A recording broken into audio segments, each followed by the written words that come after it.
ব্রাহ্মণবাড়িয়ায় প্রকাশ্যে কুপিয়ে গুরুতর জখম, প্রাণনাশের হুমকির অভিযোগ। এনামুল হক আরিফ, ব্রাহ্মণবাড়িয়া। ব্রাহ্মণবাড়িয়ার সদর উপজেলার রামরাইল ইউনিয়নের বিজয়েশ্বর এলাকার রাস্তার জায়গা নিয়ে দীর্ঘদিনের বিরোধের জেরে এক ব্যক্তির উপর নৃশংস হামলার অভিযোগ উঠেছে। ধারালো অস্ত্র ও লোহার রড দিয়ে প্রকাশ্যে কুপিয়ে গুরুতর জখম, নগদ টাকা ও স্বর্ণের চেন ছিনিয়ে নেয়া, পরে প্রাণনাশের হুমকি দেওয়ার ঘটনায় এলাকায় চরম উদ্বেগ ও ক্ষোভের সৃষ্টি হয়েছে। ঘটনা রনি মোল্লা পিতা হুসেন মোল্লা এদের সাথে আমার সামান্য রাস্তা নিয়ে দ্বন্দ্ব হয়েছে। আমি দ্বন্দ্ব করি নাই, ওরাই করছে। পিছনে রাস্তা আছে, এরা কিনছে, আমিও কিনছি। আমি বলছি যে আমি কিনছি, আমিও রাস্তা দিব অর্ধেক, তোমরা কিনছো, তোমরা রাস্তা দিব অর্ধেক। এরা বলতেছে এরা কিনা থাকে, এরা রাস্তা দিবে না। তখন আমি বলছি যে আমারও তো ভাই, আমি টাকাটা কিনছি, সিলকটা কিনি নাই, আমিও তাহলে রাস্তা দিতাম না। তখন এরা জোর করে ওই কলের উজুহাতে এরা ইয়ারা বাউন্ডারি দিয়া দিছে, রাস্তা বন্ধ করে দিছে এবং পুরা গ্রামবাসীরে আমার বিরুদ্ধে নিয়ে গেছে। আমার জীবনে আমি কাউকে ফুল টুকো দিনে তুইও বলি নাই। নিয়ে আসে এরা টাকা খায়, এদের অনেক টাকা আছে, এরা লক্ষ লক্ষ টাকা দিয়ে সেরা সমস্ত গ্রামবাসীরে আমার বিপক্ষে নিয়ে গেছে। স্থানীয়দের প্রশ্ন, দিনের আলোতে প্রকাশ্যে এমন সন্ত্রাসী কায়দায় হামলার ঘটনা ঘটলেও প্রশাসনের দৃশ্যমান ও কঠোর পদক্ষেপ কোথায়? অপরাধীরা যদি প্রকাশ্যে অস্ত্র নিয়ে মানুষকে কুপিয়ে জখম করতে পারে, তাহলে সাধারণ মানুষের নিরাপত্তা কতটুকু নিশ্চিত? এই প্রশ্ন এখন এলাকাবাসীর মুখে মুখে। আসসালামু আলাইকুম। আপনার নাম? আমার নাম মোহাম্মদ জনি মিয়া। বাবা? বাবা মোহাম্মদ জাহের মিয়া মৃত্যু। হাফিজ মোল্লা হাফিজ মোল্লা ওনার ঝগড়াটা মানে অনেক দিন থেকে দেখতেছি, ঝগড়াটা ওদের মধ্যে নিতে অনেক ট্রাই করতেছে কিন্তু পারতেছে না। একটা চান্স নিয়ে আসিরা মনে করেন আত্মীয় স্বজন ওনাকে হসপিটাল থেকে 18 তারিখে রেফার করছে বাড়িতে। 18 তারিখে আসছে, তো ওনার আত্মীয় স্বজন তো অবশ্যই আসবে না, তো ওনার আত্মীয় স্বজন আসছে দেখার জন্য। তো উনিও খালাতো ভাই আসছে দেখার জন্য। তো দেখার জন্য আইসা আমার চাচাতো ভাইকে বলতেছে যে আপনাদের গ্রামের প্রধানকে। তো প্রধানের কাছে উনি পাঠাইছে।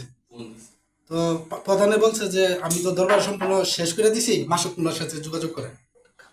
তো মাসুক মোল্লার কাছে উনাকে পাঠানোর পরে উনি যাইতেও পারে নাই। উনাকে হঠাৎ করে চুজ করে বলতেছে যে কি বাপের কাছে গেছস, কি বিচার দিয়েছস। ওনাকে এরকম বললে সেটা মফিজ মোল্লা, সাজিব মোল্লা, হাফিজ মোল্লা, ওনার নাম হচ্ছে আমার খালাতো ভাই জনি। ওনাকে অ্যাটাক করে সেটা এমন মারধর করছে, সাথে মহিলারা পর্যন্ত আইসা ওনাকে মারায় সেরা মারছে। আর পকেট থেকে হঠাৎ করে ব্যানার বাইর করছে, ব্যানার বাইর করে পর্যন্ত ওনাকে ফুসাইছে। আপনি চোখে দেখছেন? হ্যাঁ, আমি নিজ চোখে দেখছি। অভিযোগ সূত্রে জানা যায়, গত 22 জুন সোমবার দুপুরে বিজয়েশ্বর কলেজ সংলগ্ন এলাকায় পূর্ব পরিকল্পিতভাবে কয়েকজন ব্যক্তি দেশীয় অস্ত্র দিয়ে এক ব্যক্তির পথরোধ করে হামলা চালায়। হামলার পর মাথা, হাত ও শরীরের বিভিন্ন স্থানে গুরুতর জখম হয়।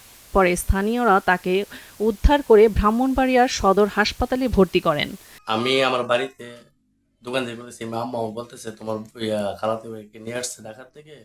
হ্যাঁ, আমার খালাতো ভাই বিন স্ট্রিক করছে। তারপরে আমি এখানে আসছি, আমি আবার বাজারে গেলাম। তারপর আসার পরে তারপর জায়গা সম্পত্তি লিয়া, রাস্তা লিয়া গন্ডগোল। তেমন ভাবলাম যে গন্ডগোল তো সবসময় লেগে থাকে, তাহলে আমি এখানে আপনার সর্দারকে, আমাকে আমার বোনকে বলছি, খালাতো বোনকে বলে, আমার কবির অন্ধকার, তারা ওনাকে বাড়িতে গেছি, গিয়ে ওনাকে পাই নাই। তারপর ওনার নাম্বারটা আমি কালেকশন করছি, বাড়ি থেকে কালেকশন করে ওনাকে ফোন দিয়েছি। ফোন দেওয়ার পরে আমি ওখানে বললাম যে এখানে যে হারিফ মোল্লার আর যে স্বাস্থ্য বাড়িতে আছে, জায়গা সম্পত্তি একটু গন্ডগোল চলতেছে, আপনি দরবারটা একটু শেষ করে দেন না। তো উনি বলছে যে দরবার কালকে আমি জায়গা নাপটাপ দুমু দিয়া একরো মাইরে, আর তুমি এক কাজ করো, তুমি মাসুদ মিয়ার কাছে যাও, গেলে 20 তারিখ ওনার আন্ডার আমি দিয়ে দিছি।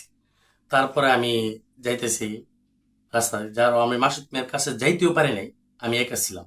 আমি মাসুদ মিয়ার কাছে যেতেও পারি নাই, আমার রাস্তার ভিতরে অ্যাটাক করে বসে রয়েছে। আপনার ব্যানার, দাও, ছুরি, লাডি, লোহার জাতীয় আমার মাথার ভিতরে এখানে, আর এখানে ব্যানার দিয়ে ফুস দিছে। ঠিক আছে, ফুস দিছে মুফিজ মোল্লা, তারপরে হাফিজ মোল্লা, সানজিদ, আর গং অনেকগুলো গাছ। আমি তো সব কিছু না, আমার গলার ভিতরে চিপ দিয়ে আমাকে মানে আমি চলে গেছিলাম। ঠিক আছে। ভুক্তভোগী পরিবারের অভিযোগ, হামলাকারীরা শুধু মারধর করেই ক্ষান্ত হননি, আহত ব্যক্তির কাছ থেকে নগদ 10,500 টাকা এবং প্রায় 12 আনা ওজনের একটি স্বর্ণের চেন ছিনিয়ে নেয়। এমনকি ঘটনাস্থল ত্যাগের আগে তারা ভুক্তভোগী পরিবারকে খুন করে লাশ গুম করার হুমকিও দেয়। এই ঘটনায় হাফিজ মোল্লা, মফিজ মোল্লা, রনি মোল্লা, সাব্বির মোল্লা ও মোশাররফ মোল্লা সহ কয়েকজনের বিরুদ্ধে লিখিত অভিযোগ দায়ের করা হয়েছে। এরা সব মহিলারা, এরা একটা মহিলা 10 জনের সমান, এত মুখ খারাপ। হ্যাঁ, মিজান মোল্লার বউ পাপিয়া, জঘন্য খারাপ। মানে এরা কি লাড়ি নিয়ে এসে আমার ছোট বোনটা বাড়ি দিছে, আমার মেয়েরে এটা তো ফার মারছে, বাড়ি মারছে, মেয়েটা নাইনি পরে। তারপরে আর আমার মেয়েরে বন্দি করে রাখছে, রাস্তায় বেরোতে দেয় না। তারপরে পুলিশ আইসা উদ্ধার করছে। এলাকাবাসীর অভিযোগ, প্রভাবশালী কিছু ব্যক্তির ছত্রছায়ায় এক শ্রেণীর দুর্বৃত্ত বারবারই আইনকে বৃদ্ধাঙ্গুল দেখিয়ে অপরাধমূলক কর্মকাণ্ড চালিয়ে যাচ্ছে। অভিযোগের পরও যদি দ্রুত ব্যবস্থা গ্রহণ না হয় তাহলে অপরাধীদের মধ্যে আরও বেপরোয়া মনোভাব তৈরি হবে এবং সাধারণ মানুষের আইনের প্রতি আস্থা কমে যাবে। সচেতন মহলের মতে, একটি সভ্য সমাজের কোনো ব্যক্তি বা গোষ্ঠীর হাতে আইন তুলে নেওয়ার সুযোগ থাকতে পারে না। রাস্তার বিরোধ ও জমিজমার বিরোধের সমাধান আদালত ও প্রশাসনের মাধ্যমে হওয়ার কথা। সেখানে প্রকাশ্যে কুপিয়ে জখম, ছিনতাই এবং হত্যার হুমকি দেওয়ার মতো ঘটনা রাষ্ট্রের আইন শৃঙ্খলা ব্যবস্থার জন্য একটি বড় চ্যালেঞ্জ। আমাদের উপর হামলা করছে, মেহমানের গলায় ছিল, হাতে ছিল, যাকে মারছে ওনার থেকে মোবাইল টোবাইল নিচ্ছে, আপনার টাকা টোকা ছিল। উনি তো একা, উনি তো ঝগড়ার মাধ্যমে যায় না, উনি গেছে ওই যে মামার কাছে, উনি পাঠানোর পরে তো আমরা পরে গেছি, গিয়া ওনারা ওটাতে করে নেছি, দুইটাই মেরে অনেক মায়ের মরছে। পরে পুলিশ এসে মেয়েগুলা ওই অসুস্থ করে ওই নানা বাড়িতে ফাটাই দিচ্ছে আর কি, বই পাইছে ক্লাস 8-এ পড়ে, তো ছোট বুঝছে নেই, আরেকটা আপনার 6-এ পড়ে। এলাকাবাসী অবিলম্বে অভিযুক্তদের গ্রেফতার, ঘটনার নিরপেক্ষ তদন্ত এবং দৃষ্টান্তমূলক শাস্তির দাবি জানিয়েছেন।